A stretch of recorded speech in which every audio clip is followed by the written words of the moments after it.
우리 동네의 문제, 우리 지역의 과제, 더 깊숙이 탐구하는 이것 저것 문제 양구사.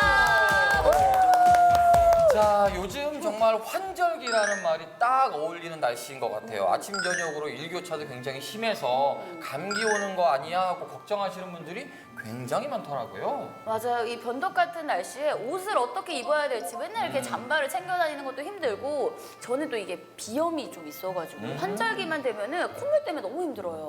저도 좀 그런 편이에요. 근데 저는 콧물보다는 코막힘이 좀 심해서 아침에 일어나서 이게 뚫는 데 시간도 좀 걸리고 불편하더라고요. 상상을 좀 잠깐 해봤어요. 네. 뚫고 계신 모습을. 그거 좀 약간 건조함이랑 관련이 있는 것 같아요. 이게 가을이 되니까 좀 건조함이 심해지는 것 같은데요. 주경터는 건조함이 좀 있구나. 예, 그래서 이렇게 습기를 좀 더 이렇게 뿜뿜할 수 있는 그런 게 있으면 좋지 않을까라는 생각을 해봤습니다. 그러니까요. 뭐 따뜻한 차를 조금 마신다거나 집에 있을 때는 저도 가습기 같은 걸 키면서 이렇게 습도를 좀 유지하려고 노력하는 편인데, 일단은 뭐 감기, 뭐 환절기 이런 것보다도요, 겨울철 코로나 재유행 조짐이 보여서 좀 걱정이 됩니다.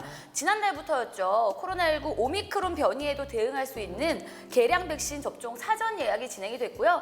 이달 11일부터는 당일 접종도 가능하다고 하니까 60세 이상의 고위험군 분들께서는 체크를 잘 해보시는 게 좋을 것 같아요. 그래요. 이 계량 백신이 무엇보다도 변이에도 대응을 한다고 하니까 고위험군 그리고 기저질환 있으신 분들은 정말 고려해보면 좋겠다라는 생각이 듭니다. 1, 2차 접종을 한 성인들만 접종이 가능하다고 하니까 이 부분도 확인해 보시면 좋을 것 같고요. 더불어서 코로나에 걸리셨던 분들 4개월 이후에 접종된다고 하니까 꼭 기억해 두시면 좋을 것 같아요. 저는 아직까지 안 걸렸지만 이렇게 뭔가 백신 접종한 게 좀 약간 꺼려지는 것도 좀 있는 것 같아요. 하루빨리 코로나가 아웃됐으면 좋겠습니다. 네. 그래요. 이 환절기를 잘 극복하려면 아무래도 무엇보다도 개인 위생, 개인 방역에 철저하셔야 될 것 같습니다. 오늘 우리 지역의 현안들 준비된 이슈들이 많습니다. 지금 바로 출발하겠습니다.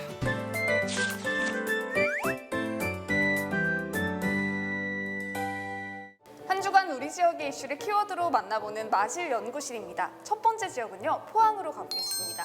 포항의 이번 주 키워드는 자백입니다. 자백. 뭔가 약간 느낌이 영화나 드라마 좀 제목 같으면서 좀 뭔가 큰 잘못을 하고, 아, 내가 잘못했다. 포항시가 뭔가를 시가 큼지막한 사건이 있었는데 실마리가 좀 풀렸다. 뭐 이런 쪽이었으면 좋겠어요. 뭘까요? 두 위원님들 기억을 하실 줄 알았는데 얼마 전에 세간을 시끄럽게 한 사건이 있었잖아요. 포항에서 길고양이를 네. 고양이 연쇄살인 사건. 네, 맞습니다. 그 얘기예요? 세간을 떠들썩하게 했었죠. 연쇄 학대범 B 씨가 지난 21일에 실형 선고를 받았다는 소식입니다.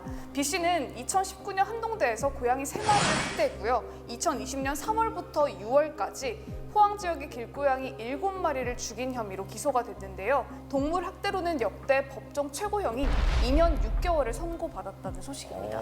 그러니까 저도 굉장히 고양이를 좋아하는 애묘인으로서 이 사건 너무 선명하게 기억이 납니다. 맞아요. 일단은 그 사진을 봤던 게 너무 충격적이어서 저는 아직 잊혀지지가 않거든요. 그 끔찍하다는 말이 딱 어울리는 사건이 이 사건인 것 같아요. 근데 이제 비단 동물을 사랑하는 분들이 겪었을 이 끔찍함도 있지만 이게 동물한테까지만일까? 혹은 이게 더 번져서 나에게 위해가 되지 않을까라고 느꼈을 아마 많은 시민분들이 계셨을 거거든요. 맞아요. 그만큼 이 수법의 잔혹함이 대단히 끔찍했다라는 걸 반증하는 거예요. 결국 실형 선고가 났습니다. 네, 맞습니다. 경찰에 따르면요, B 씨는 처음에 범행을 인정하지 않았고요, 묵비권을 행사했다고 합니다.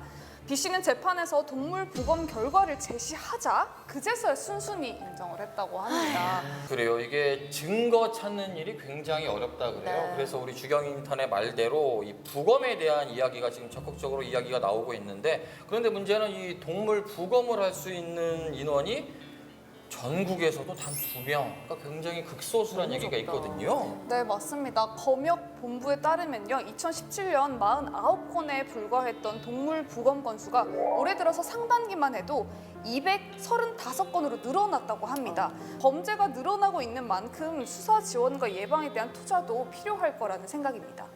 네, 일단은 사실 지금까지 동물 학대 사건들이 쭉 있었지만 대부분 벌금형에 그쳤었잖아요. 맞아요. 그렇기 때문에 이번 사건이 시사하는 바가 굉장히 클 것 같습니다. 나보다 약한 동물을 학대하는 이런 못난 범죄 더 이상은 일어나지 않았으면 좋겠네요. 그래요. 자, 그러면 다음 지역으로 가볼까요? 네, 다음 지역은 울진으로 가보겠습니다. 울진의 이번 주 키워드는 한숨입니다. 한숨. 울진 한숨. 이 한숨부터가 기분이 안 좋아. 이 한숨은 사실 좋을 때 우리가 내쉬는 게 아니잖아요. 맞아요. 아휴, 서희원. 아휴, 약간 이런 느낌? 그러니까 하루에 그 일반인들이요 한 12번 정도 자발적으로 한숨을 쉰다 그래요. 그러니까 오늘 상현 위원은 저를 보고 13번째 한숨을 쉬지 않았나 싶은데 그러니까 뭔가 스트레스를 받았거나 안 좋은 감정이 있다. 근데 사실 올 초부터 울진은 안 좋은 뉴스들이 굉장히 많아서 한숨 쉬고 계신 분들이 많지 않을까 걱정입니다. 어떤 얘기예요? 맞아요. 울진 농민들의 한숨 소리가까지 들린다는 소식입니다. 가을철 진미 송이가 제철을 맞았는데요. 지난 봄 울진 대형 산불이 있었지 않습니까? 그때 송이산이 황폐해져서 올해는 생산량이 90%나 감소했다는 소식입니다. 야 이게 바야흐로 송이철이잖아요. 네. 기다렸던 분들도 많으실 텐데 이게 울진 농민들에게는 대단히 큰 자원이거든요. 소득원이기도 한데 생산량이 90% 가까이 감소했다.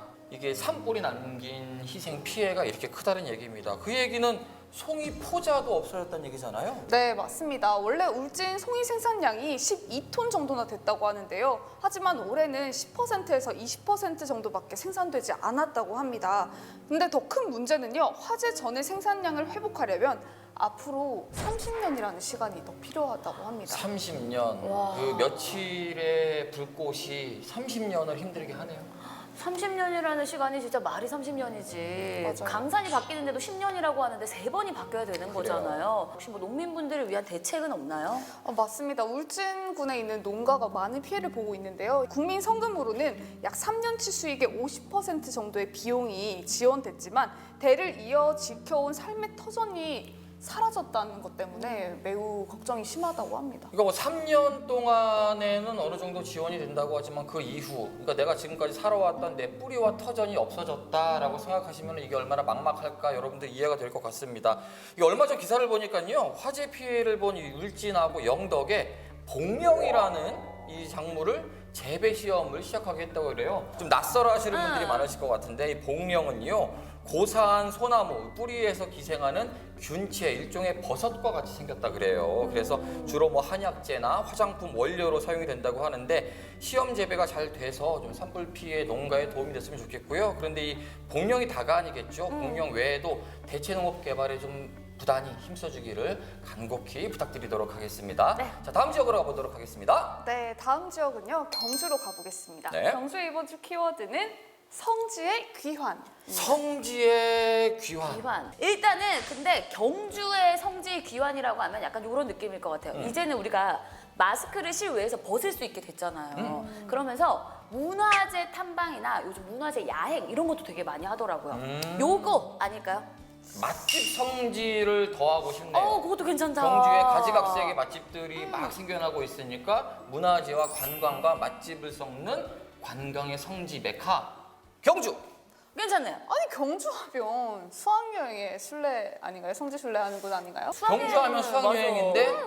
그러고 보니까 몇 년간 우리가 잊었어요. 아픈 현실이죠. 2, 3년간 이 멈춰 있었던 수학여행이라는 반가운 단어를 또 꺼내보게 됐는데 아니 혹시 영석 의원은 수학여행 학교 다닐 때 어디로 가셨는지 기억나세요? 저는 중학교 때 수학여행을 경주로 왔었죠. 아 진짜? 예, 4박 5일 경주 투어를 딱 했던 기억이 나서 지금도 경주를 가면 갈 때마다 그 어릴 적의 학창 시절의 수학여행의 기억들이 생각이 나요. 정말 기억이 나요? 그러니까요.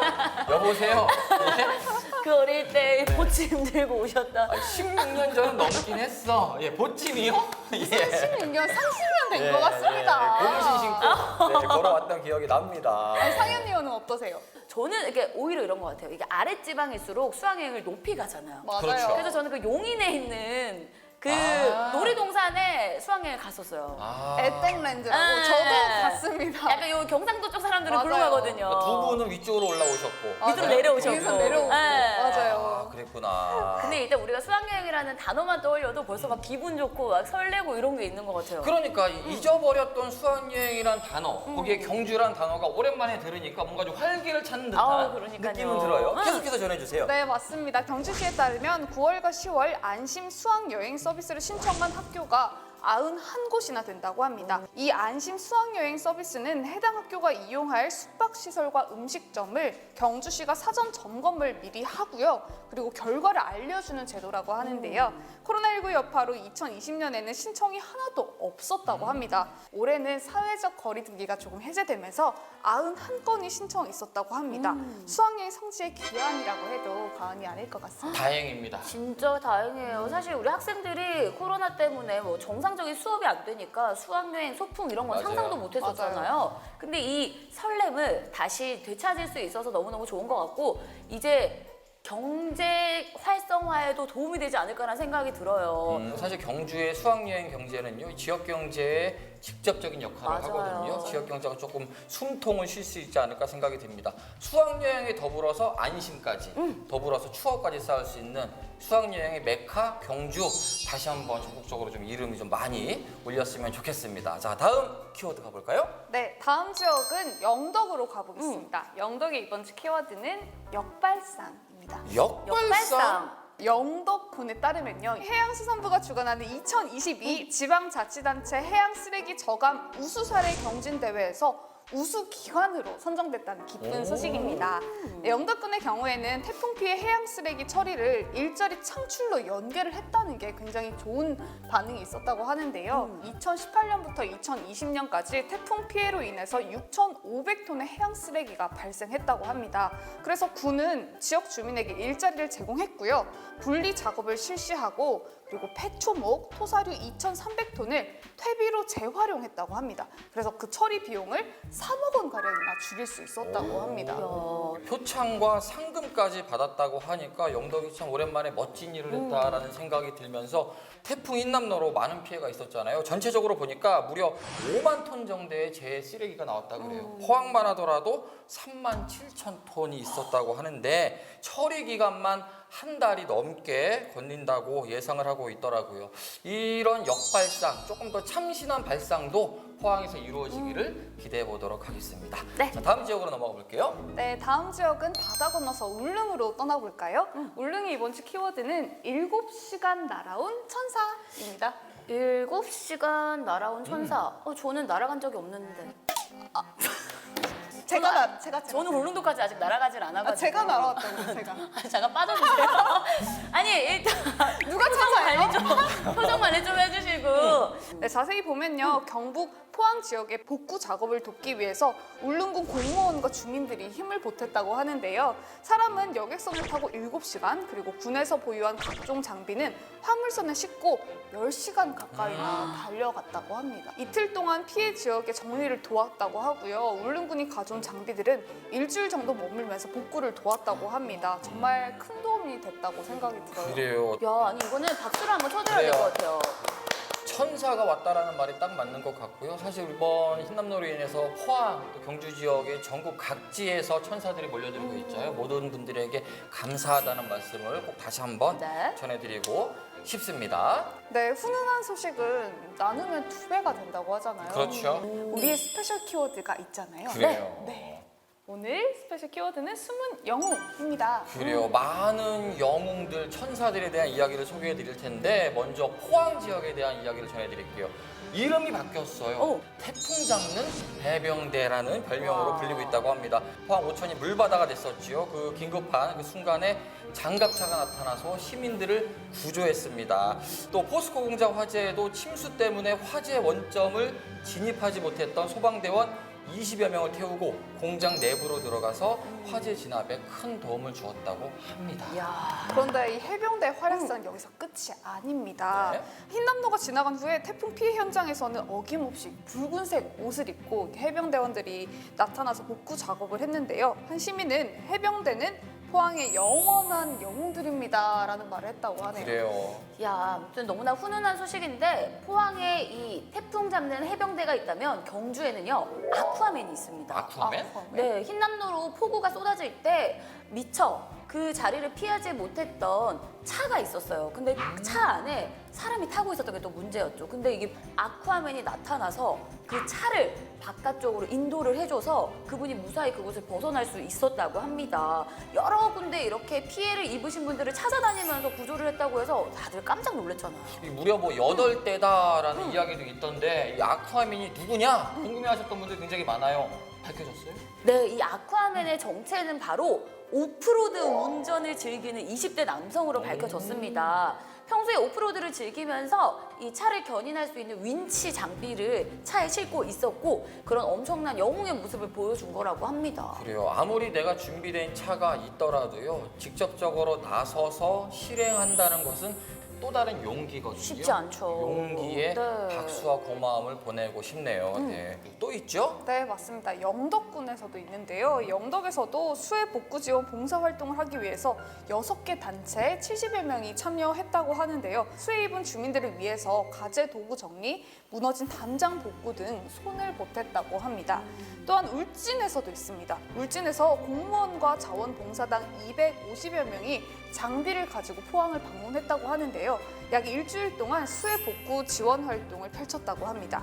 네, 이분들이 포항에 와서요 청소도 하고 세탁도 지원했다고 하고요. 급식 900인분이나 제공하는 등 큰 도움을 줬다고 합니다. 다시 한번 말씀드리지만은 이렇게 큰 마음들이 모였다는 것에 감사하다는 말씀을 드리겠고요. 우리의 일상을 태풍이 많이 흔들어 놓았잖아요. 하지만 이런 따뜻한 분들이 마음이 있기 때문에 우리가 더 비로소 일상생활로 빨리 돌아갈 수 있지 않을까 생각을 해봅니다. 네. 더불어서 숨은 영웅들에 대한 이야기만 있는 게 아니죠. 우리가 보지 못하는 사각지대에 숨은 아픔들이 있을지 모르겠습니다. 이 부분도 잘 찾아서 위로의 손길을 보내야 될 것 같습니다. 네, 저희 이것저것 문제연구소도 앞으로 지속해서 응원하도록 하겠습니다. 그래요. 오늘 전해드린 소식이 굉장히 많은데요. 다음 주에는 조금 더 밝은 뉴스들로 네. 여러분들을 만났으면 좋겠습니다. 마실연구소는 여기까지입니다.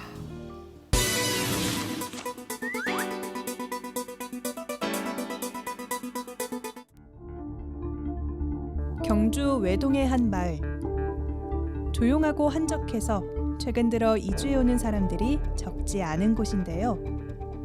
하지만 요즘 마을에선 온통 소각장 걱정뿐입니다. 지난 7월 경주시가 폐기물 업체에 허가를 내줘 마을에 들어서기 때문인데요. 주민 동의 없이 허가를 내준 경주시에 책임을 묻겠다는 마을 사람들. 법적 하자가 없기 때문에 반려가 어렵다는 경주시. 어디서부터 풀어야 할 숙제인지 이것저것 문제연구소 경주 외동으로 직접 찾아가 봅니다. 경주시의 한 업체가 신청한 산업 폐기물 소각장 설치권을 두고 주민과 경주시 입장이 상이에 문제가 되고 있습니다. 먼저 반대하는 입장의 이야기를 들어보기 위해서 이환 반대대책위원장님 그리고 최상은 사무국장님 주민분들이시죠? 만나보도록 하겠습니다. 반갑습니다. 안녕하세요. 예. 자, 먼저 본격적으로 이야기를 좀 빨리 들어봐야 될 것 같아요. 네. 우리 위원장님께 좀 여쭤볼게요. 우리 외동읍에 소각장이 들어온다라는 소식은 언제적부터 있던 얘기예요? 예, 2021년도 6월 16일경에 산업 폐기물 소각장이 들어온다고 얘기 들었습니다. 예, 그래서 우리 주민들이 상당히 또 놀랐고 또 이런 일이 있어서는 안 된다고 분명히 했기 때문에 우리 다 결사적으로 또 반대 입장을 냈습니다. 네. 아니 그러니까 보니까 저희가 지금 마을회관 근처에 있는데 여기를 기준으로 했을 때 조금만 걸어 나가도 소각장 위치가 보이더라고요. 예정지가. 그러니까 생각보다 너무 가까운 곳에 위치하고 있어 좀 놀랐거든요. 반대하시는 이유들이 충분히 좀 많이 있으실 것 같아요. 지금 외부에서 돈 많이 들여가지고 그 다른 터를 버리고 여기 와서 자리 잡은 분들이 한 30가구 정도 되거든요. 그래서 그분들을 얘기 들어보면 너무 억울하다. 이렇게 좋은 환경에 왜 이렇게 들어오냐. 마을이 가까운데. 그래서 하소연을 하고 계시죠, 지금. 우리가 간다면 이후에 시장님께서 우리가 주민 동의 없으면 하지 않겠다 네. 약속을 분명히 하셨습니다. 그렇기 때문에 우리 그걸 믿었고 또 그 재접수인 저 자체를 몰랐고 8월 초에 주변에 소각장 다시 들어온다 이런 이야기들 우리 사실 그때에 시의회 의원한테 제 질의를 했습니다. 질의해서 들어오나 맞다고 이런 얘기 들어가서 이건 안 되겠다. 다시 시장님한테 간담회를 요청했습니다. 요청해서 또 갔고 시장님이 그때 이제 자기가 적합 판정을 했다고는 얘기 들었습니다. 그래서 접촉한 부분에 대해서는 제가 미안하게 생각한다. 단 우리가 접한 현재 행정인으로서 어쩔 수 없는 상황이었다는 이야기를 전해들었고 우리 그에 대해서 우리 주민 전체가 분노하고 있습니다. 아니 근데 또 경주시의 입장을 보니까 이 사업 계획에 법적, 기술적 하자가 없어서 부적합이라는 통보를 할 수가 없었다라고 이야기를 하더라고요.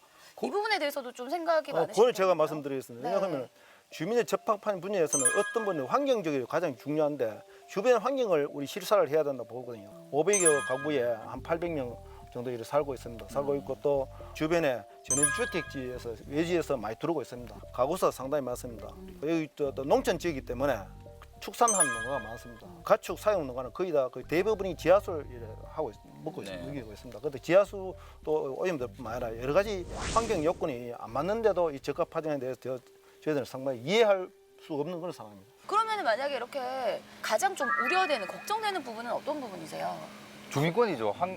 마을 이 공단 지역에는 페인트 도급하는 공장이 업체가 되게 많은데 그 도금 공장도 우리가 그냥 일반 상식으로 뭐 8kg 분질이 날아간다고 얘기하시는데 학생들도 집에 애들도 쓰레기를 버리면 나쁘다고 말씀하는 얘기를 하고 있는데 이 사람 소각장 말 그대로 사람 폐기물 소각장입니다. 소각장은 이 환경 유해가 우리가 눈으로 볼 수 없지만 계속 날아오고 있는 상황인데 그거를 누가 모니터링을 해가지고 뭐 추적을 한다 하지만 그건 사실 그거는 얘기일 뿐이지 쉽지 않은. 예, 그렇죠. 그다음에 또 우리 주변에 한 3.45km 이내에 학교가 많습니다. 초등학교가 있고 한데 초등학교 학생들이 또 위에 상당히 또 건강 위험 요소가 있고 그렇기 때문에 우리 적극적으로 이거는 결사 반대해야 된다고 생각하고 있습니다.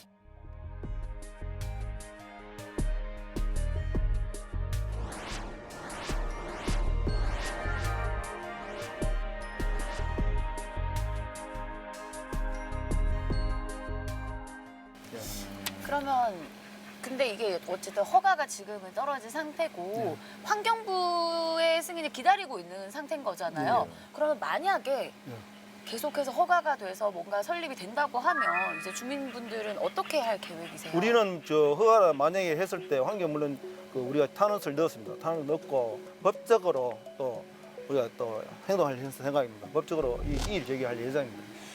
저희가 지금 행정성소까지 차후를 생각해서 행정하려고 탄원서까지 지금 받고 있는 상황이고 그다음에 변호사 자문도 지금 구하고 있는 상황이고요. 자진 취하가 되면 가장 좋다고 말씀하시지만 사실 뭐 사업주 입장에서는 사업주 입장이 있고 주민 입장에서는 주민 입장이 있기 때문에 저희가 계속 뭐 준비를 하고 있습니다. 뭐 서명을 통해 가지고 우리 주민들의 마음을 전달하고 있고 있습니다. 예. 말씀을 듣다 보니까요. 주민분들의 입장에서는 소각장 걸림만의 문제가 아니라 여기까지 오고 있는 이 절차에 대해서 굉장히 부당하다고 생각을 하고 계시는 것 같아요.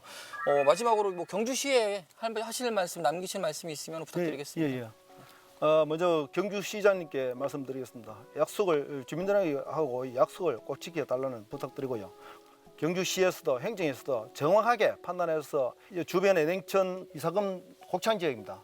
이 이사금 브랜드도 농업에 염려되니까 이 부분도 또 생각하시고 또 외동만큼은 인구입이 상당히 많이 진척되고 있습니다. 이런 부분을 생각하셔서 시장님께서 꼭 철회하셔서 정말 살기 좋은 우리 경주시를 만들어 주시기 바랍니다. 저희 마을에서는 지금 외부 유입이 많습니다. 지금 고령화로 마을이 소멸되는 마을이 너무 많은데 저희 마을 같은 경우에는 지금 30가구 넘는 가구가 학생들을 데리고 마을 유입되고 있습니다. 그다음에 시장님이 공약이 아동복지 정책입니다. 인구 유입입니다. 이런 유입을 막지 마시고 소각장 건립을 막아주셔가지고 우리 마을 분들과 학생들이 편안하게 이 환경을 즐기면서 공유할 수 있고 그다음에 영위할 수 있도록 이 마을을 지켜주시면 고맙겠습니다. 마지막으로 위원장님한테 여쭤볼게요. 네. 경주시와 조금 더 대화하고 타협하고 할 자리나 시간이 가졌으면 좋겠는지 어땠는지 궁금해요. 네, 언제든지 응하겠습니다. 응하는데 단지 우리는 산업 폐기물 소각장 철회를 가장 원합니다. 거의 더 이상 할 얘기 없습니다. 예. 알겠습니다.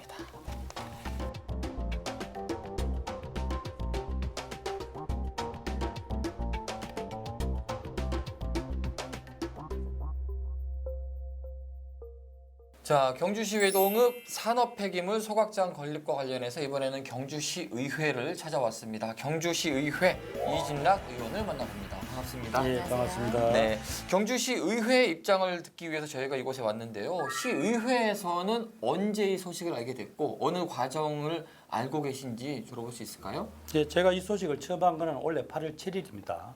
내용을 알아보니까 7월 28일 날 시장께서 폐기물 처리 사업 계획의 적합 통보를 사업주에게 통보한 걸로 알고 있습니다. 네. 예. 근데 저희가 지금 제네리 마을에 다녀왔거든요. 예. 근데 마을 분들께서는 시장님이 절대로 허가하지 않겠다라고 말씀을 하셨었고 이게 예. 지금 내용이 갑자기 번복된 것이다. 예. 당황스러운 입장이다라고 말씀을 좀 하셨어요. 예, 예. 그 주민분들과 경주시의 입장이 굉장히 첨예하더라고요. 특히 예. 경주시는 이 사업 계획에 법적이나 기술적 하자가 없으면 부적합 통보를 할 수가 없다. 뭐 이런 입장이잖아요. 예. 이 입장에 대해서는 의회에서는 어떤 입장을 가지고 계신지. 뭐 공무원은 뭐 법적으로 서류상 하자 없으면 한다 그지만은 우리가 그 현실적인 학습 효과거든요. 네. 경주시가 했는 BTL과는 청군동에 있는 그 쓰레기 소각장이고 처음에는 안전하다 했는데 한 10여 년이 지나니까 지금 사고가 생겼고 그리고 또 환경부에서 허가낸 그 안강읍 두류리에 있는 산업 폐기물 소각장도 뭐 처음에는 적합하다고 허가 냈지만은 현실적으로 지금 주민들이 그 오염에 대해서 고통을 받고 있으니까 여기도 주민들 입장에서는 뭐 말로는 적합하다 하지만은 주변의 여러 가지 사례를 봐서는 좀 불안한 느끼는 거죠. 네. 그래서 주민분들도 그런 얘기를 하시더라고요. 예. 이 안전한 걸 적합성 평가를 어떻게 누가 꾸준히 진행을 할 것이며 예. 그런 부분들에 대해서 신뢰를 할 수가 없다라는 예. 말씀을 하시면서 일단은 두 차례의 간담회를 통해서 일단 경주시가 주민들의 동의 없이 소각장 허가를 내지 않겠다고 약속했다라고 주장을 하고 계세요. 이 부분에 대한 입장도 들어볼 수 뭐 있을까요? 저는 이번 7월 1일부터 시의원 됐기 때문에 제가 보진 않았지만은 아무도 그렇게 그 주민들에게 반대하면은 가능하면 주민 의견을 수렴하겠다고 아마 시장이 면담에서 말씀하신 것 같고 단지 이제 또 세월이 흘러 2차 들어와서 지금의 그 입장 변화가 어떻게 되는지 제가 뭐 시장 입장을 상세히 모르지만은 그렇고 원래 폐기물 처리 시설 설치 촉진 및 주변 지역 지원법에 의하면은 지자체가 하는 폐기물 처리 시설은 50톤 넘으면은 주변 지역 지원 법률이 있습니다. 네. 그래서 환경부나 시가 하는 우리 청구 수확자가 하는 주변의 민간 환경기후 감시기구도 하고 주변 지역도 하는데 지금 법률에 민간 사업자가 하는 데는 어떤 뚜렷한 어떻게 해줘야 한다는 게 없기 때문에 법에 맹점이 있기 때문에 공무원들은 이제 민원 부분을 좀 소홀히 하지 않나 상당히 좀 그게 앞으로 논란거리가 될 것 같습니다.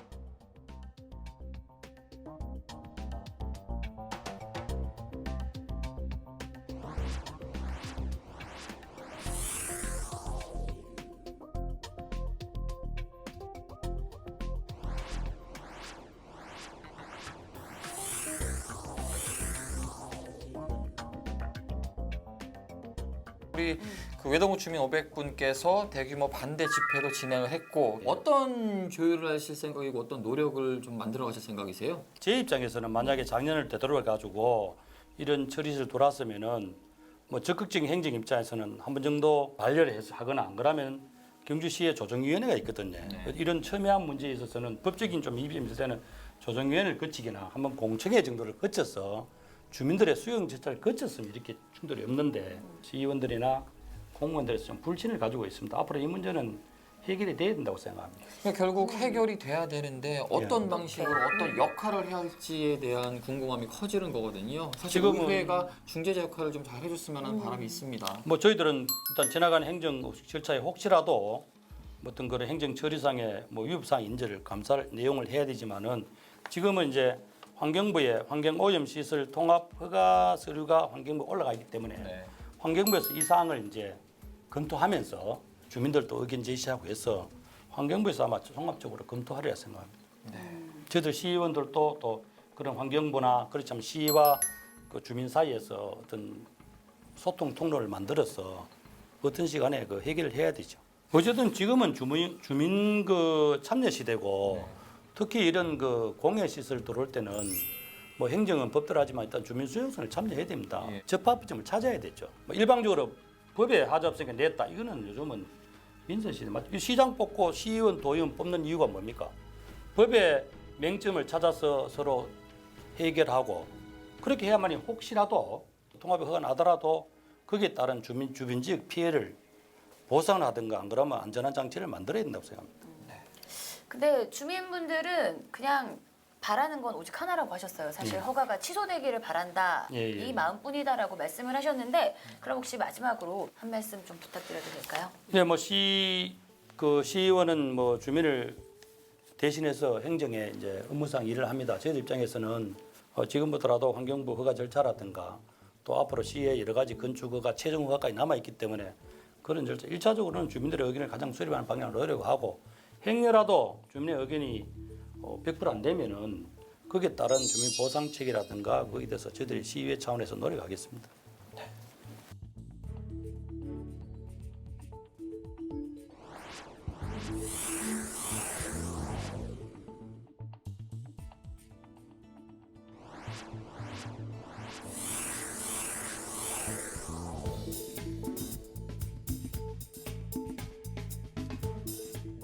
사실 우리 시민들이 살아가는, 우리 주민들이 살아가는 환경에 대한 부분은 많은 분들이 조금 지켜봐 주시고 관심을 가져야 되는 부분이라고 생각을 해요.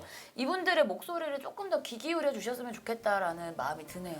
무엇보다도 중재자 역할로서 시의회가 잘 서 있기를 바랄 뿐입니다. 앞으로도 저희가 이 소식 이야기가 있는 대로 전해드리도록 하겠습니다. 오늘 말씀 감사했습니다. 네, 네. 감사합니다. 감사합니다.